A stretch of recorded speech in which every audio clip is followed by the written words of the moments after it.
26th meeting.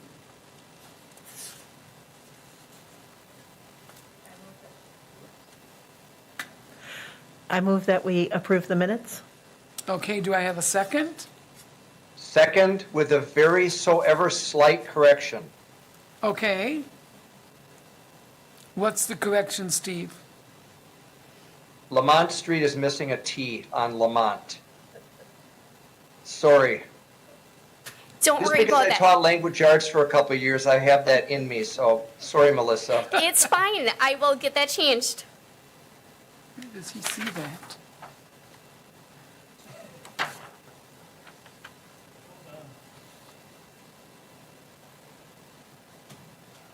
Okay, we have a motion and a second. All in favor of accepting the minutes with the change? Say aye. Aye. Aye. Aye. Opposed? Okay, the motions have been approved as written. Okay, update. Next on the agenda is update on the Highland Park Historic District. I did sit in at a Zoom meeting last Friday with the State Historical Society, and they did approve to put the Highland Park Historic District on the State Register of Historic Places and the National Register of Historic Places. That's great to hear. I have a quick question. The presentation they did during our last meeting, do we have access, well, I suppose through the city council meeting or through our minutes maybe, but I was wondering if there was access to that video. It was just such a nicely done presentation. You know, it'd be cool to have it out there. And that was the same presentation they did Friday before they approved it. So I wonder if they would have, Yeah, I can get a copy from Tracy and we can put that somewhere if you'd like on their website. That would be great. that would be great. Sure. Thank you, Brad. And then we have an update on John Marshall School. Steve's go got ahead. something. Sorry, Linda. I just want to make a couple comments. First of all, I went from our meeting last month to the presentation by the State Historical Society, and I thought it was outstanding. What was even more heartening to me was to think about the history of that neighborhood and then the personal ties that Shelley and I have to people who lived there and who still live there. So I really appreciate whatever work went into kind of the upfront part of getting that neighborhood to where it was at with the Historical Society. I couldn't have been more impressed, so much so that I shared with a number of people, current residents in that neighborhood, the feelings that I have about that place. And then the next morning I called Melissa to see if I could get access to the link to look at it again and share it with my wife. So anyway, thanks to everybody, whoever played a part in that. I'm just really happy about what happened, and I think it's just great for our city. Thank you, Steve. Thanks. Yeah, I guess just if you'd like some background, we did apply to the state for a grant to do that nomination. We hired a consultant who followed the state guidelines for doing that nomination. She's a historic consultant. She's, qualified by the state to do that type of work. So I guess previously we had landmarked that district. We had looked at it for a local district. So I guess that was the first step. There was some interest by the property owners, at least one in particular, that was interested in landmarking it at the national level.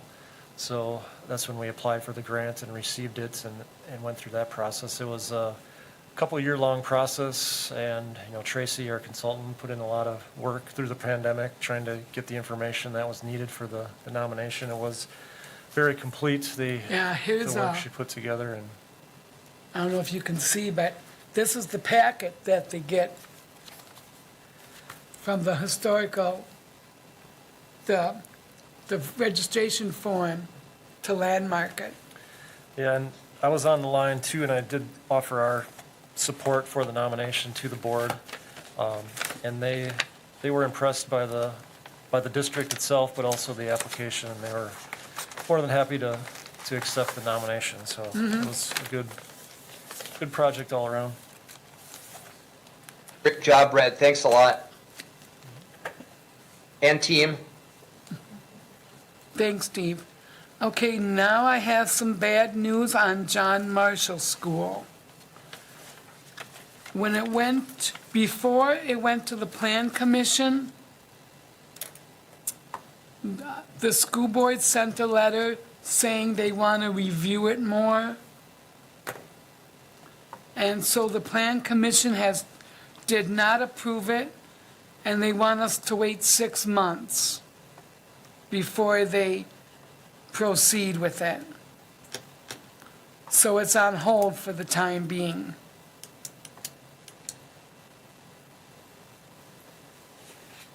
Yeah, the Then I official, have a question. go ahead, Steve. I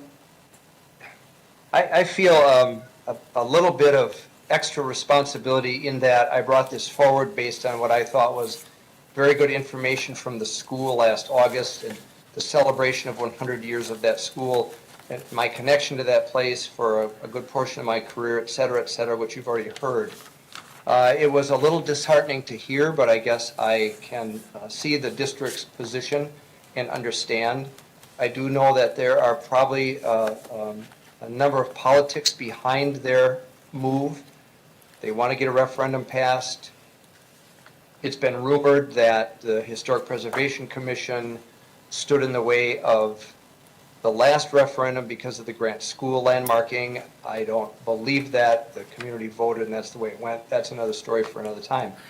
However, the question I have for everybody is, before I, as somewhat of a rookie at 10 months on the commission, makes remarks, has a feeling about a property or a building, is there or should there be something in place that outlines what maybe a good referral should be? So for example, in my head that was a great idea, and I still think it's a great idea, and I think that school is special to that southeast side of town. Are there parameters, or should there be, before we go ahead as a Historic Preservation Commission to say we want to landmark property X? Is there anything in place so that maybe this doesn't happen to us again? So for example, if we want to landmark a warehouse on the west side and the property owner says, what's in it for me, we're probably already understanding they don't want any part of it. So that's really a lot of rambling around, but I guess what I'm looking for is, before I or someone else might jump the gun because of a special interest in a school or a building or whatever in town, should we be doing something more to contact the property owner, or just do what we've always done? Want to take this, Brad? Sure, unless Christine wanted, I can address some of it. I mean, there isn't an official requirement that, the property owners necessarily are in favor of it. In practice, I think that's what we have done in the past.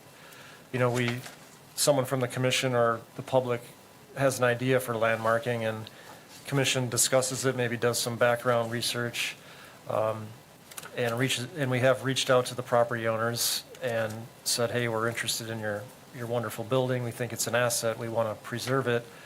And, here's the process, and here are some of the advantages to that. And, when we have done that in the past, some property owners have said, we're really not interested at this time, or no, thank you. And historically, well, not every time. With Grant School is different. We basically went ahead with that without a clear yes or no from the school district at that time.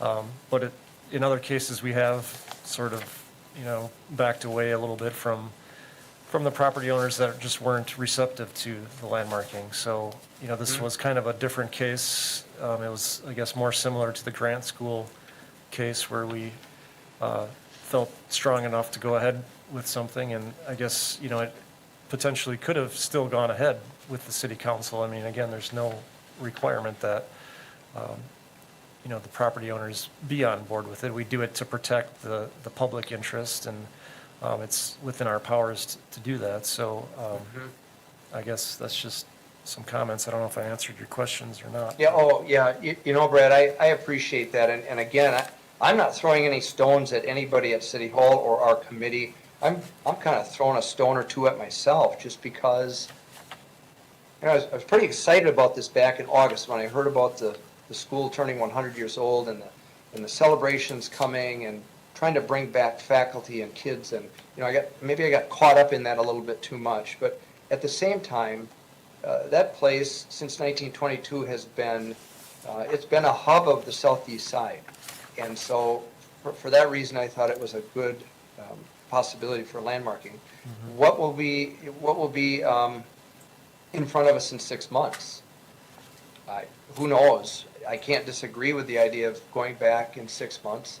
But I guess for the future, for me anyway, as a member of this committee for the next couple of years, if I think there is something that would make sense to landmark, I probably will bring it forward unless we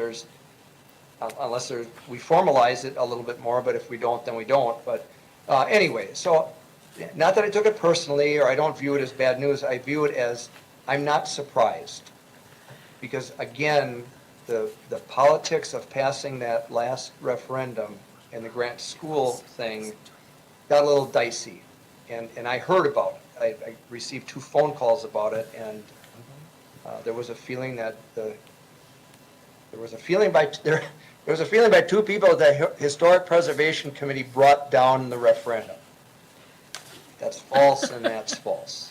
Anyway, with that, I'll stop, but thanks, Brad, I appreciate that. I have a couple of thoughts there. Yes, we did push hard on grant school, but that's because it was imminent, or we felt that it might be imminent, that there would be destruction to the building. And now there's not that with John Marshall particularly, but it was a cool idea, and I think you were absolutely right to bring it forward, because sometimes we landmark things for celebration. It could be a celebratory thing. And I think Mayor Katie probably has a good point. We can go back and work with the school district and make it, present it more of a, we wanted to celebrate, and yes, preserve the building, but I think, I don't think the 6 months tabling has to be an absolute dead stop for us. I think it could be a time to reconsider, and as she said, work together with the school district a bit, and don't stop bringing forward buildings just because you have deep feelings for them. I mean, that's how we find out about places, isn't it? Of course. Yes, So, of course. I think you were absolutely right. I was sad to see them not push it forward, but I haven't lost hope. Yeah, I guess, I haven't, thank you, and I haven't either, and I will make an editorial comment in that during my many years in the district, there were times where the district said, this is what we're doing, and you have to take it, community of Wausau. And I'm not saying that this is the case, but I can understand their concern in a couple of areas, and again, I'll just leave it at that, because now I'm rambling and I'm way off topic. I guess just to echo what's already been said a little bit, the action was to table it for 6 months, so, it will be coming off the table at some point. And, that was kind of driven by the letter, which didn't say, well, I have it here if we can read it, but, they wanted time, basically. They're not saying absolutely not, never at any point in the future, but, they're undergoing their study of the elementary schools, and I think the Plan Commission kind of responded to that. It's like, well, let's at least give them time to do some due diligence in their research and things. So I guess I would agree that it's not necessarily a dead issue because of that action. Sure. Great, thank you, Brad. Yep.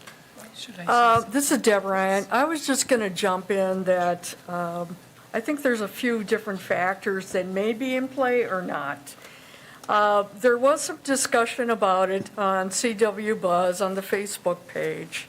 And it just seemed a number of school board members or those within the school community in that area seemed to jump on it as putting a lot of stipulations of whatever they want to do within the building in the next few years. The other caveat, I guess, Mr. Miller, is that within the neighborhood groups, Southeast Side is pretty special, very well-known, very tightly connected. They don't even want other people from other neighborhoods just to learn from them and come in the meeting. I mean, they just want to keep it as their own little neighborhood. But they're pretty outstanding, in my opinion, within the community. And so it may be something that we as a commission or maybe some guest speakers, if we could convince that neighborhood, which I think has been doing some pretty outstanding things, the school board might change their mind.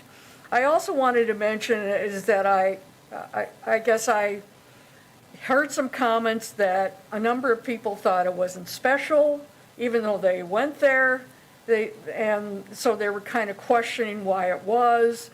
And with Grant School, I had been in there, and it's in my neighborhood, and I can see when it was built that they purposely saved the trees in the neighborhood and built the school so that the trees would be there. And you really can tell that by just all the white pines and that. I also had worked with the school district at having a Westies neighborhood meeting, and that I had talked to my teenage neighbors. I heard from neighbors all over, some that were in their 70s. So we were getting input on Grant School from current students to people in their 70s or 80s. And that it is, in my opinion, very remarkable.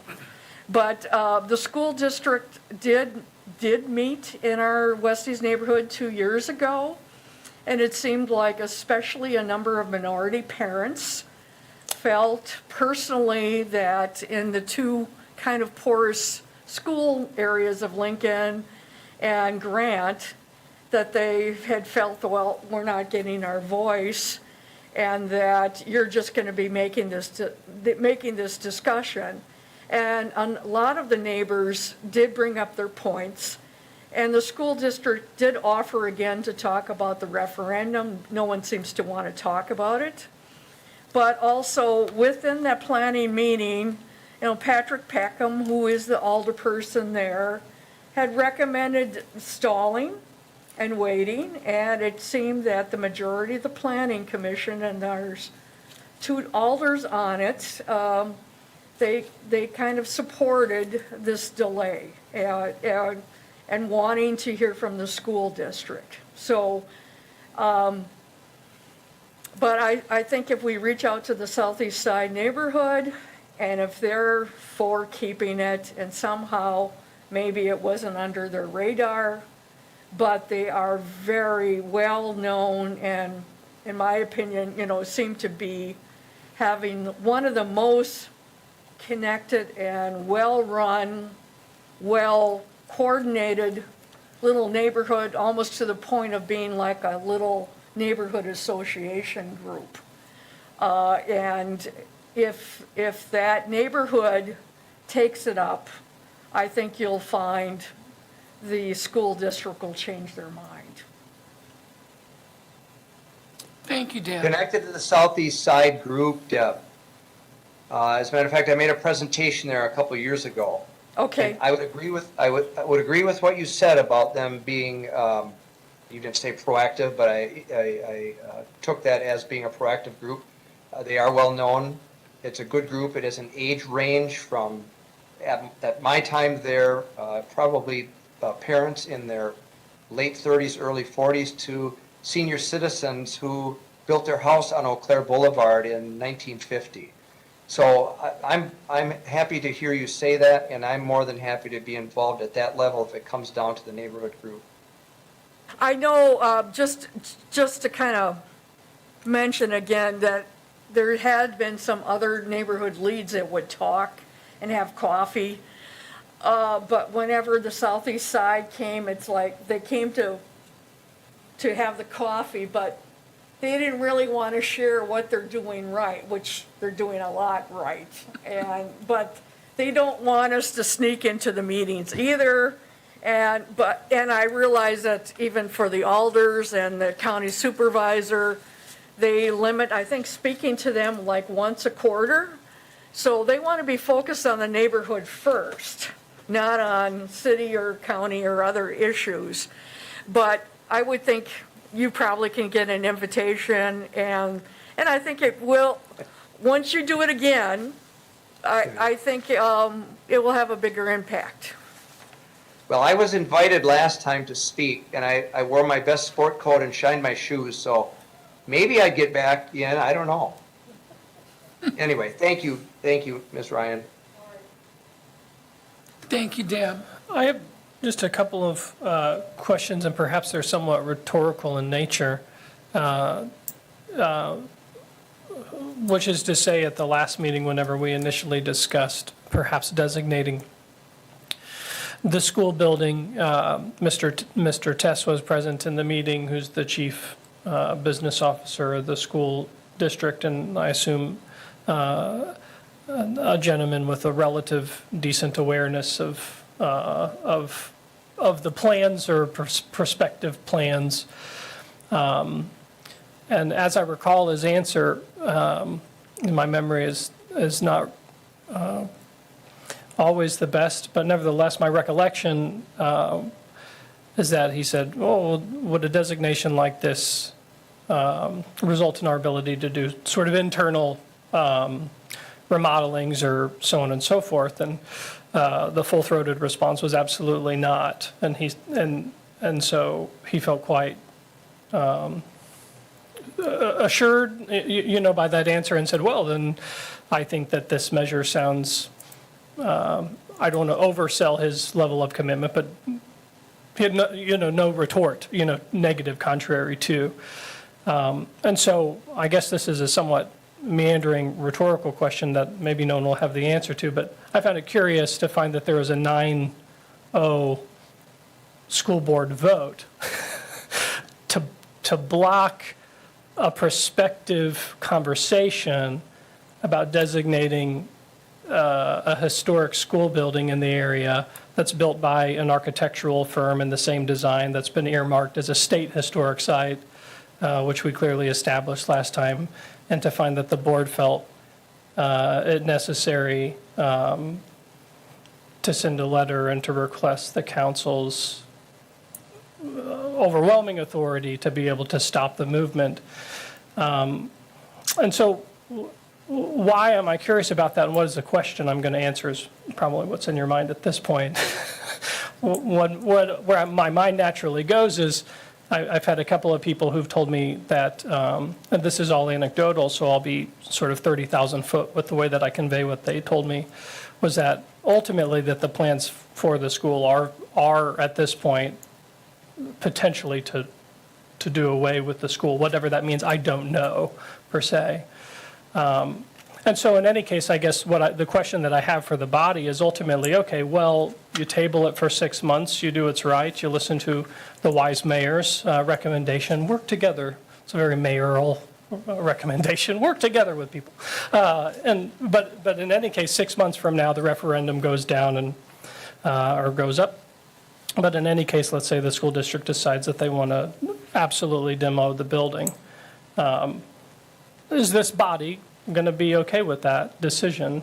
And again, maybe that's a rhetorical question. Maybe it's too heavy on a Thursday afternoon or whatever today is. What's today, Wednesday? Wednesday. I was going to say, it's Thanks. Wednesday. Sorry, folks. So sorry to sort of walk you all the way up the trail and down the trail, but I'm just sort of, I found the process fascinating, and to hear the chief business officer go, yeah, cool, to we voted down to hold, and then I've heard rumors of, well, actually, it's kind of pre-earmarked for demo. So does anybody have a response to any of this? have some thoughts. I don't know if I can answer all the questions. I mean, I think, the representative from the school district was careful not to speak on behalf of the board, and that's probably because, he knew the general, sense from the board. It's not his decision per se, but the school board's, and I think, our communication has been with one person versus the board, so, in the future, if this does, come off the table, or if we want to revisit it, I think there could be some education with the school board itself, because I think they heard landmarking and just presumed the worst, and, that it was going to put a stop to their plans, and, what our action, I think, is a completely separate thing from we could argue that point, but, it doesn't go necessarily hand in hand with a referendum. I mean, if the school board does do away with that school, it could still be a landmark. It could be something else besides a school building. They could sell it and it could become housing or whatever else, but the building itself is still preserved. So they may be looking at, replacing it at that same location with a different building, and I think that's where they're maybe a little cautious about supporting it, because that may have implications for, their budget and what they want to do with the property. But again, I think there is some still misinformation about what it does mean to be a landmark. They can do a lot of things to that building and still, be within the realm of our review. We're concerned about the exterior changes, the facades that are visible from the street. And if there's parts of the building that aren't historic or aren't visible from the street, they can, essentially do whatever they want with them. They can do any internal changes. And they even have outs if they want to demolish it. There is a process that they can go through, even if we say, no, you can't demolish it. There's an appeal process. There's a hardship clause in the ordinance where there's other avenues, even if it is a landmark, that they can potentially pursue. But again, I think, again, I wasn't at the school board. I'm not pretending to know all of what's happening there. And again, the referendum thing is I think, separate kind of from what we're considering here. We're focused on the building itself and keeping it, whether that's with the school district or someone else, I guess, it doesn't matter too much to me. And maybe it shouldn't to us as a body, but I think, working together with them, I think there's merit in that. I think educating them exactly what does this mean versus what they may fear it means. I think there's, some partnership that could happen there. When I was at the Plan Commission meeting, gentleman did stand up, and he was very concerned about not being able to make the internal changes to address the educational needs of our kids. And that really showed me that there is definitely some misunderstanding on the process. That's why I think perhaps what the mayor was saying might be a good idea. I did say at that meeting, and I do stand by it, that was the best time to landmark it, but, tabling it was sort of a letdown, but not like I say, a hard stop. I think we do need to meet with them and let them know, like Brad just said, it's not a end to your, we're not trying to stop your forward movement and bringing the best to education for Wausau. We just want you to consider the history of the building. I did go to the school board meeting the other night as well, and the only thing they have on there for the school is interior work for security and such. They don't really address a lot about the grade schools, the elementary schools. It's very much heavily the high schools and the, what do they call it, middle school? Is it junior high school? I never get it right. Middle school. Thank you, middle school. They're very much focusing on those. So, like I say, I think there is some misinformation in there, for sure. No, I think this is all helpful, and I think in the, I think sort of a lesson learned twice in a row. I think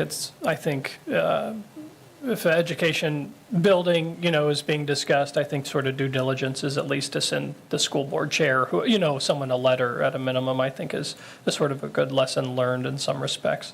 I guess the process on both ends, I could critique, but I'll spare you. 9-0 board votes are curious. And that's as united a vote as I've seen from this current board in maybe the whole time they've been together. So there's a message being sent, and I guess it should be received by us. But at the same time, I would agree there's probably there are some process issues, some due diligence things. Editorially, there tends to be a feeling among boards. I spent a good portion of the day watching the NRB meeting today. And if you think what we're up against with one school landmarking, check out what the NRB was up to today. So that has nothing to do with our meeting, but it does say something about dealing with boards. Thank you, Steve. Is there any other discussion? One thing we could possibly do in this 6 months is maybe hold like a informational forum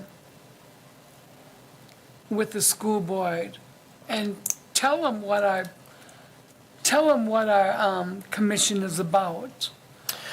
That was actually my suggestion. I think that if this body is still interested in keeping the conversation about designating John Marshall School as a landmark, then we respond to their letter respectfully and emotionlessly and let them know that, we heartily throw our support for their hard work as our duly elected school board members, and we let them know that we are still very much committed to designating the building as a historic landmark. We'd be eager to participate in one of their school board meetings if they would extend to us an opportunity to communicate with them. That would give us an opportunity to educate that board about what it means to have a historically landmarked building. To me, that seems like an appropriate response to their letter so that we can still maintain our intent, extend to them our willingness to participate and process and do due diligence, to make good on the mayor's advice to us to be team players, I think is good. And to me, that seems like a logical and respectful way to go with it, if we still agree that designating it as a historic building is important. I do. I mean, I think that as it's a building that's been, for all the reasons we've already discussed, there's a certain architectural character to education in this region of Wisconsin that looks like buildings like that. It seems to me like this body should pay attention to what education physically looked like in an era, right? In the same way that no one in this town would approve the demolition of a Frank Lloyd Wright house because you can't get a certain size espresso machine in the front door or something like that, right? Or the same way we wouldn't approve the demolition of one of ACS Weiler's buildings because a church wanted to have a jumbotron or something like that. I'm being a little hyperbolic here, but you catch my point. So. Can you put that in the form of a really good motion? It sounded like the start of a really good motion there, and I would be happy to second it. Okay. I make the motion that we respond to the Wausau School District's letter and let them know that we are still interested in designating John Marshall as a local historic building. We support their efforts. We're happy to give the 6-month pause, and we would welcome the opportunity to educate the Wausau School Board about what it means to have a historically landmark property. Does that make sense, folks? Yes. Yes, I would just add, educate and listen to their concerns. Oh, wonderful. What? But other than that, I second your motion. Okay. Should that come from? Should that come from you, Mr. Lenz, since you have a wonderful title after your name? How would you recommend that we go about that?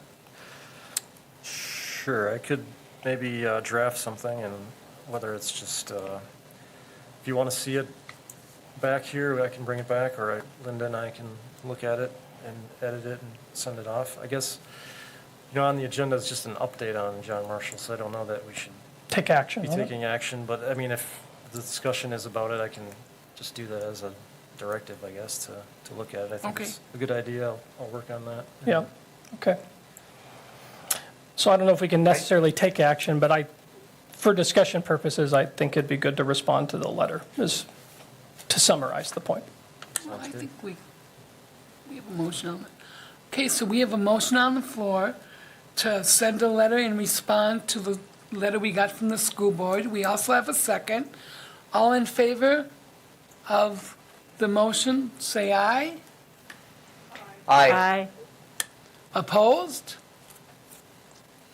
Okay, the motion has carried, and then Brad and I will work to get something drafted. And if you want to see it before we send it out, we can certainly present that at the next meeting. That was a wonderful presentation. Thank you. You're welcome. Okay, and then it's back to discussing the possible recommendation of creating the Ringo Family Brick Homes District, which you should have all gotten, the Sanborn maps. So you want me to take that one? Yeah, Okay. go ahead. So, yeah, there is information in the packets, and this comes from the Historical Society.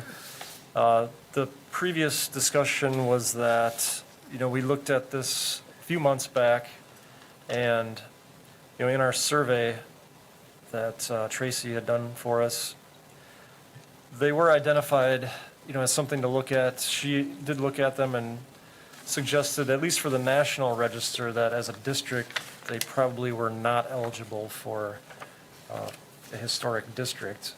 But, I think the commission wanted to explore further whether we'd still be interested in a local historic district. And the discussion was, well, what is the history of these buildings? There's 4 brick buildings on Division Alley, as it was called historically. And we just wanted to look at who may have lived there, if there's any historical significance there. The maps are included to show, what was there at different times. When I look at this, if I'm looking at sheet 4 here, I'll bring it up on the screen. This Division Alley is just west of Grand Avenue, and you can see the John Ringel home there in 1884. It's pretty clear that that's there. But then the rest of the block, this doesn't seem to match up with what's there now. So just from a building perspective, it doesn't look like the houses that are there now were original to that street, around the turn of the century. I don't know the exact age or when they had been constructed or moved there, but again, they weren't necessarily original to when this was built out. And then when we look at people who may have lived there, this is ownership information, again, from the Historical Society. We're looking at the 500 block of Division Alley on the even-numbered side, the north side. I'll scroll down here. So on like 504, 506, and 508 Division Alley, we were just looking for names of historically significant people in the history of our city. I guess we didn't see a lot there. There's clerks and policemen, carpenters, so forth. No one that really jumps out as, I guess, being quote-unquote famous locally. Right. So I guess, it's up to the commission how to proceed. When we landmark things, we're looking for we do have criteria in our ordinance that has to do with, the architecture of the building or historical significance of people that may have lived there or events that may have happened there. And I guess from my perspective, I'm not really seeing too much there. And people can feel free to disagree, but there wasn't anything that really jumped out at me, other than the John Ringel home, which is on the corner, and it's already a local historic landmark, so that one's already included. Didn't we go down the road of, maybe last time before, a couple times ago, of perhaps it's better to consider these homes separately rather than as a district? So perhaps the district idea should just be knocked out for now and. Taken off the table. Right, and consider each house, is the house worthy of being landmarked or not, and not worry about a district. It'd be a really small district, too. Yeah.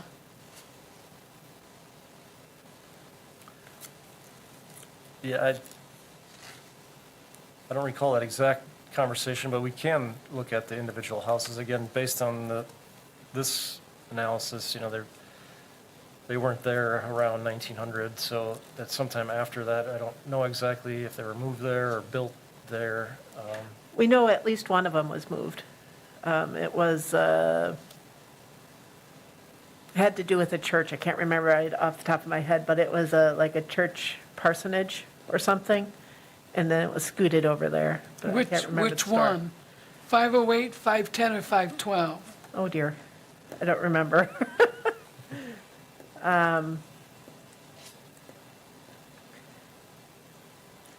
But I know for sure at least one of them was moved. Okay.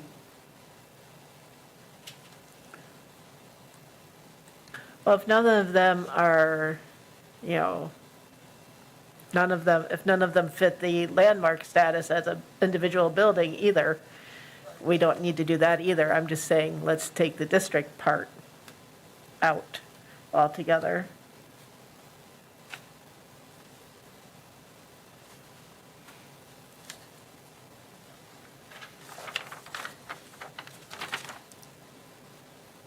Brad, do you think that there just aren't enough boxes to be checked to designate that area? And that rather the direction that we go is with individual houses and leave it at that? Yeah, I guess I don't have enough information at this time without knowing what those individual houses are, or what, where they came from, who they were owned by, et cetera. I mean, I think we at one point discussed that some of them look very similar, like they may have been built at the same Here's- time. Who lived in those three houses? Yep, there is some information in the survey. It looks like around between 1915 and 1921, they were built. But they are marked as non-contributing by our consultant. Right. So I guess I can look in the, yeah. Yeah. So I don't know exactly, I can research or just reach out to Tracy and get some background on why she felt they were non-contributing structures.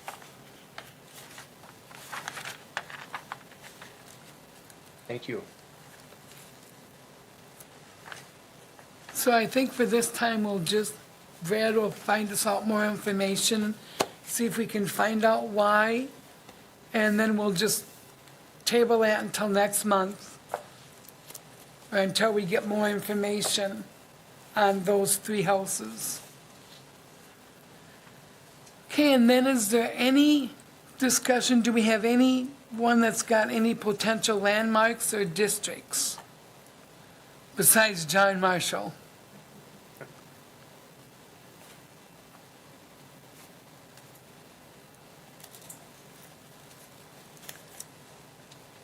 Nothing? I'm fresh out. Sorry, Linda. That's okay, Steve. You did a great job with John Marshall.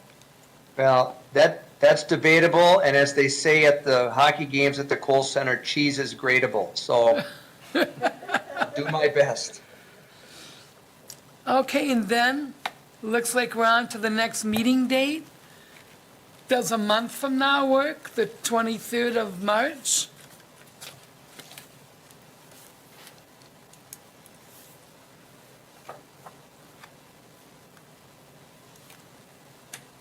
I could make that work.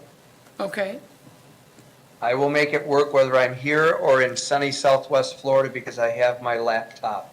aha. Well done. Okay, then the next meeting will be March 23rd at 4 PM here at City Hall. And then I need a motion to adjourn. Is there any other business that anyone wants to discuss?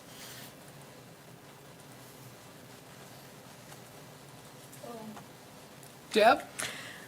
I guess I just wanted to mention Brad and Sarah, one of our alders, were kind of led the Housing Task Force meeting today. And it was good information, and that I hope that we'll end up talking about in the future, in the next few weeks or months. But that, I guess I see some other need for affordable housing, and I don't know if there's some other empty commercial buildings that are one floor that might in the long term be good potential senior housing as options in the future, that could end up maybe having some eligible for some tax credits to make it affordable. That is part of the presentation.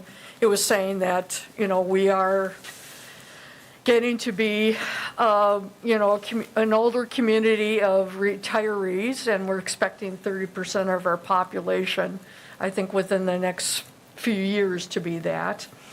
And that the key is that we did mention it in passing about the affordability and historic, but that there is, I just don't think that, I think that repurposing older buildings may be a way to keep some of the great buildings in our community and be able to be used, and that some of them are vacant. I think the Daily Herald's been vacant now for a few years, and there's some other commercial ones on the east side, and, in other locations that might be a better fit one way or the other. Kind of in a related topic is that Tom Neal's district has the East High School apartments, and that had been as Section 42 with tax credits, and that the building was sold recently, and that the tax credits were good for 15 years. So a number of the residents have gotten letters just recently indicating their rent within the next year or so will go to market rent. And a number of them are frail with health difficulties or older than that.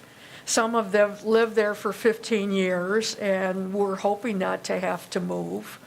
And I don't think there's any way we can help them in a way to make it affordable.